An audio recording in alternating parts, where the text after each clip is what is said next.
کہ مستقبل کے لفظ سے طلاق نہیں ہوتی. میں تمہیں طلاق دے دوں گا، میں تمہیں اپنے اوپر حرام کر دوں گا، میں تمہیں فارغ کر دوں گا، میں تمہیں چھوڑ دوں گا، میں تمہیں ڈیورس دے دوں گا.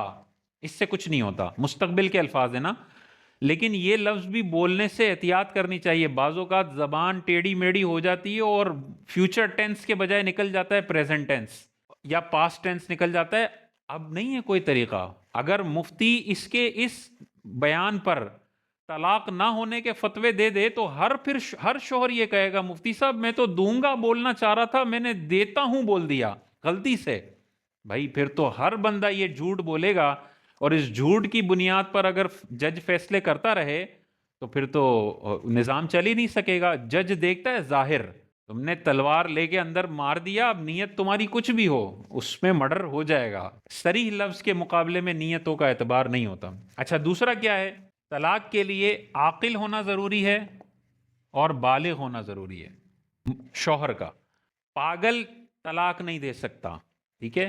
اور بچہ، نابالغ بچہ طلاق نہیں دے سکتا. نابالغ کا نکاح کر سکتا ہے اس کا ولی، لیکن اب جب تک وہ بالغ نہیں ہوگا وہ بھی طلاق نہیں دے سکتا، اور اس کا جو ولی ہے ابا جی ہے وہ بھی طلاق نہیں دے سکتا. یہ دو شرائط ہیں بس. عاقل ہونا، پاگل شخص طلاق نہیں دے سکتا. بالغ ہونا، نابالغ طلاق نہیں دے سکتا. اور یہ شوہر کے اعتبار سے ہے بس. بیوی پاگل ہو اور شوہر صحیح ہو، طلاق دے گا طلاق پڑ جائے گی.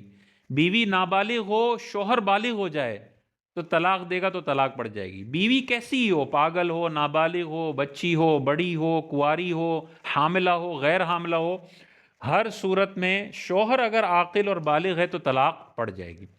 اچھا دوسری بات یہ کہ طلاق کے لیے الفاظ بولنے ہیں یا لکھنا ہے. ظاہر ہے اگر بولنے سے طلاق دی جا رہی ہے تو کم از کم اتنی آواز ہونی چاہیے کہ انسان کے اپنے کانوں تک پہنچ جائے، اگر کوئی شور شرابہ نہیں ہے. بس اتنا ضروری ہے طلاق کے لیے. تو اگر کوئی دل میں بہت جھگڑا ہو رہا ہے اور دل میں سوچتا ہے، یہ جملہ دل میں لاتا ہے، اپنی بیوی کو میں طلاق دیتا ہوں، اس سے کچھ بھی نہیں ہوگا، کیونکہ اس نے دل میں سوچا ہے، زبان پہ جملے نہیں لایا. یا زبان سے صرف ہونٹ ہلا رہا ہے، الفاظ آواز ہی نہیں نکلی، اس سے بھی نہیں ہوگا. کم از کم اتنی آواز ہو کہ کوئی شور شرابہ نہ ہو تو اپنے کانوں تک پہنچ جائے. ہاں جنریٹر کے پاس کھڑا ہوا ہے، وہ جنریٹر چل رہا ہے اور پھر چلا کے بھی بولے گا تو اپنے کانوں تک آواز. لیکن اس نے سوچنا ہے کہ اگر جنریٹر بند ہوتا تو میں جتنی آواز نکال رہا ہوں یہ سناٹے میں میرے کانوں تک پہنچ جاتی کہ نہیں. اگر پہنچ جاتی تو طلاق پڑ جائے گی. طلاق کے لیے گواہ بھی ضروری نہیں ہے، گواہ بھی ضروری نہیں ہے، اور طلاق کے لیے بیوی کا سننا بھی ضروری نہیں ہے. تنہائی میں باتھ روم میں بیٹھ کے شوہر اپنی بیوی کو طلاق دے دے اور اپنے کانوں تک آواز پہنچ جائے، طلاق پڑ جائے گی. اب یہ چھپا لیتا ہے اس طلاق کو، کسی کو بھی نہیں بتاتا، تو بیگم کو تو پتہ ہی نہیں ہے، وہ تو مجبور ہے. وہ تو جب انتقال ہوگا تو پتہ چلے گا کہ بھئی اس نے تو باتھ روم میں یہ جھگڑے کے بعد واش روم گیا تھا اور غصے میں دانت چباتے ہوئے اس نے دے دی. اس کو لگ رہا تھا گواہ ہونے چاہیے یا بیوی سننی چاہیے. بیوی کا سننا بھی ضروری نہیں ہے، گواہ بھی ضروری نہیں ہے. اتنے الفاظ آواز ہونی چاہیے کہ اپنے کانوں تک پہنچ جائے، طلاق پڑ جائے گی. اب اگر اس نے چھپا لیا تو سارے زنا کا جو گناہ ہے، اگر اس نے 4-5 دفعہ بول لیے تو زنا کا گناہ سارا شوہر کے نامہ اعمال میں ہوگا. بیوی تو مجبور ہے، اسے پتہ ہی نہیں ہے. اسے اگر پتہ چل جاتا ہے تو پھر اسے فوراً سے پیشتر الگ ہونا پڑے گا. بعض اوقات شوہر کے دبدبے کی وجہ سے طلاق کے بعد بھی عورت وہیں رہ رہی ہوتی ہے.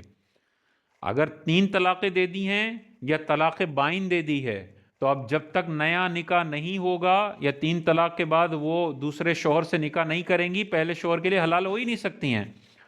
تو زور زبردستی کے ساتھ عورت اپنے پاس رکھ لینا یہ جائز نہیں ہے، حرام ہے. اور عورت کو جیسے موقع ملے فوراً بھاگ جائے وہاں سے. اگر شوہر نے اس کو قید کیا ہوا ہے، نہیں جانے دیتا 3 طلاقوں کے بعد، تو جیسے موقع ملے وہاں سے چلی جائے، کیونکہ یہ بندہ اب اس کا شوہر نہیں ہے. 3 طلاقوں کے بعد وہ اجنبی ہے. تو اجنبی جب اگر قید کر لے تو کیسے عورت بھاگے گی؟ ویسے اس سے بھی بھاگنا ہے. 3 طلاقیں اگر دے دی ہیں، لیکن 1 دی ہے، 2 دی ہے اور رجوع کر لیتا ہے، پھر تو اس کے ساتھ رہنا ہے.